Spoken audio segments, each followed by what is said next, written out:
Osiamachalchisiam Sumania Sitsanatsiam. I would like to thank you all for being here today. Ait Squile.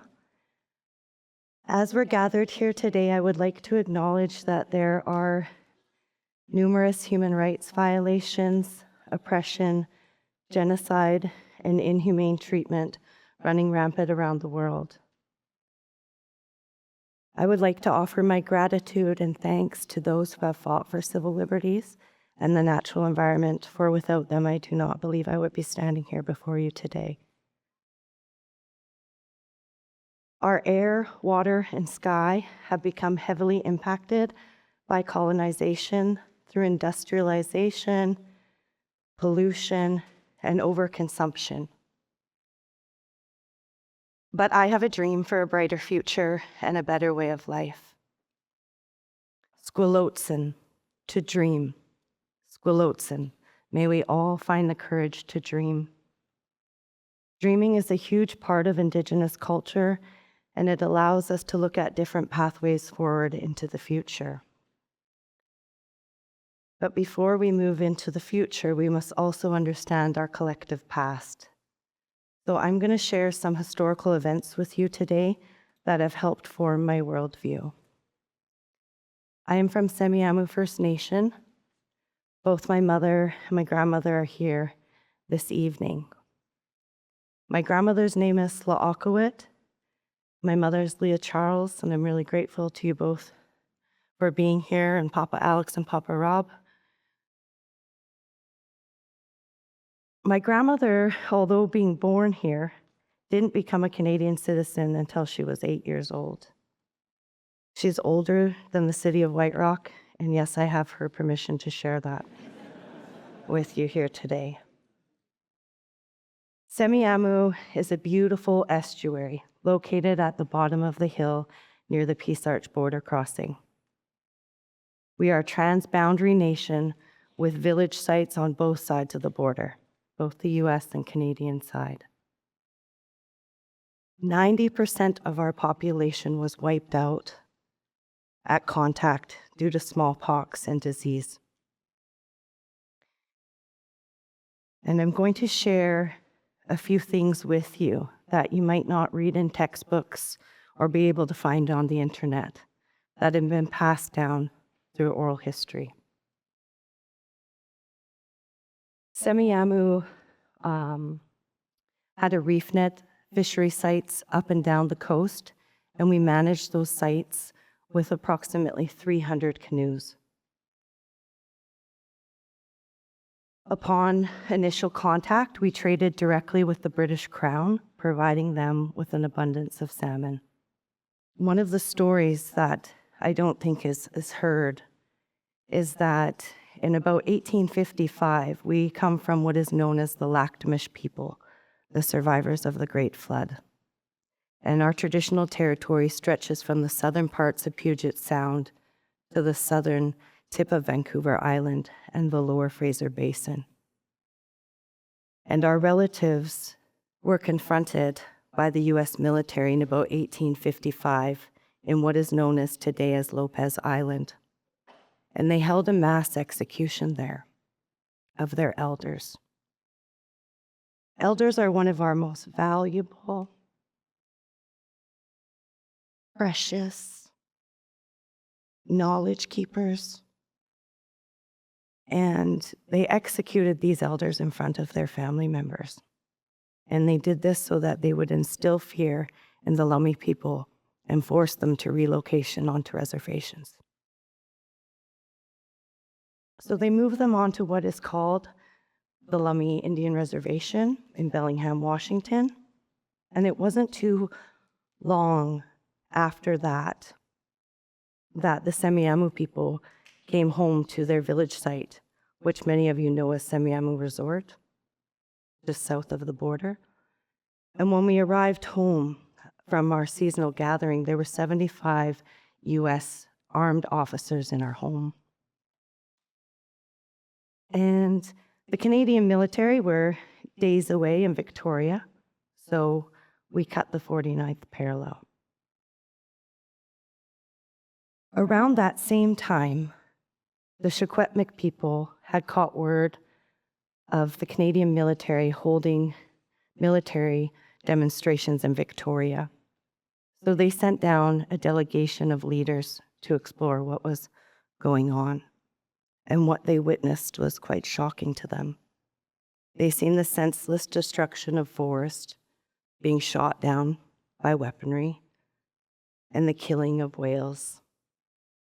And when they went home, a chief by the name of Skelkelosen said to his people, "I don't understand how a culture could claim to be so strong when they had their own people begging on the street." These are stories that sit with me quite heavily today, because we only need to walk out these doors to remind ourselves that not much has changed today. Semiahmoo are hardworking people. I have no doubt about that, but I don't believe we had a choice in cutting the 49th parallel. However, I believe each and every one of us in this room today that we all have choices, and that each one of those choices carries ripple effects into our collective future. Semiahmoo is a beautiful place, a wonderful estuary with the Tataloo running through it, probably the most biodiversity left in this area. However, in the past year, we have lost 4 community members, on-reserve members, and family members to cancer, from a population of 40 on-reserve members. There are so many things I could have shared with you today, but I felt like the health and well-being of our community was a good place to start. I grew up hearing stories from my late auntie about what she referred to as the shit switch, where the city would dump raw sewage into the bay while we were sleeping, and what many of you know as the Little Campbell River. And I found this really hard to believe, not because I didn't believe her, but I just didn't see how the people on the hill could allow this to happen. I was only a child. I was close to 40 years ago. And of course, no one ever admitted it. In fact, it was denied for decades. But the data can be found right where she said it would be, at the bottom of Habgood, at the output, in the soil samples. It has been extremely heartbreaking to me to have a city that is younger than my grandmother disconnect our water, well approving 4,000 new units, inviting 4,000 people into the community and building a housing development called Semiahmoo. The population density has a huge impact on the natural world around us and our health. A lot of our traditional plants and medicines and food supplies have already been eradicated, heavily contaminated, and are being choked out by invasive species. So where do we go from here? Well, I believe that we're a very educated community with a vast set of skills. I believe in dreaming. I believe in possibility. So I invite you all to dream and consider what our future looks like. And not to leave on a heavy note, I believe that honest, open communications is a start, that creating sense of community can help, and finding like-minded individuals can make a difference and make you feel like you're not alone. So I would really like to leave on a positive note. I understand that a lot of this information is quite heavy, but it really needs to be said. So I'd like to share with you a few initiatives that Semiahmoo has ongoing with community partners. A land back initiative led by Alex Place, which many of you might know as Alexander Neighborhood House. And they have approximately 2.5 acres on our traditional village site, which many of you know as Crescent Beach. This is a place where we once carved our canoes, buried our loved ones, and repaired our reef nets. Through a lot of critical self-reflection, the organization decided that the best use of that land would be to see it returned. Oh, wow. To the Semiahmoo people.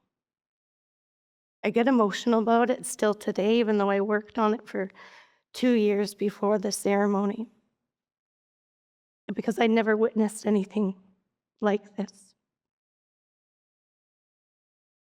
Wahpeton Land-Based School, which is a partnership with the Surrey Schools, where we offer language and education grounded in Coast Salish culture and ways of being.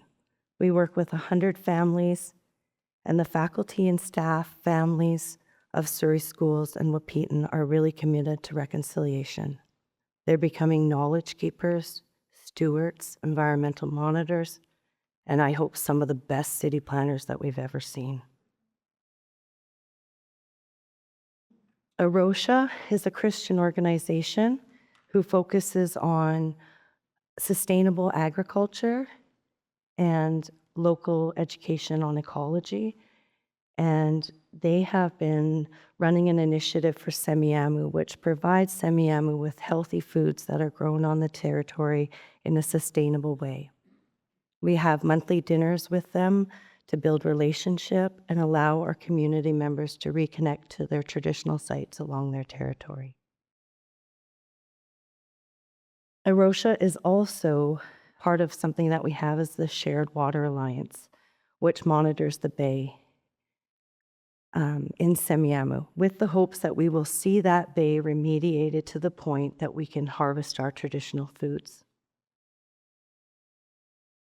And Semiahmoo has a land guardianship program, and that land guardianship program educates our community and youth to be able to go out on the land and gather soil samples, water samples, do fish monitoring, count eelgrass,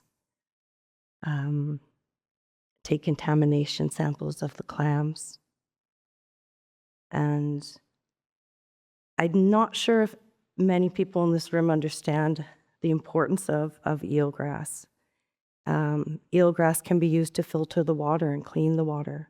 It can provide an abundance of habitat for vulnerable creatures. And it can also absorb the carbon, so it can offer as a carbon sink.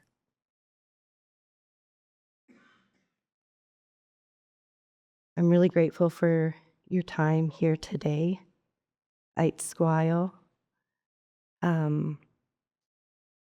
Yeah, I really have a lot of optimism. I know there's been a lot of heaviness in this conversation, but I wouldn't be standing here in front of you today if I didn't believe that there was hope. So I do encourage and invite all of you to continue dreaming. Skelkelosen, Siem, Wilson.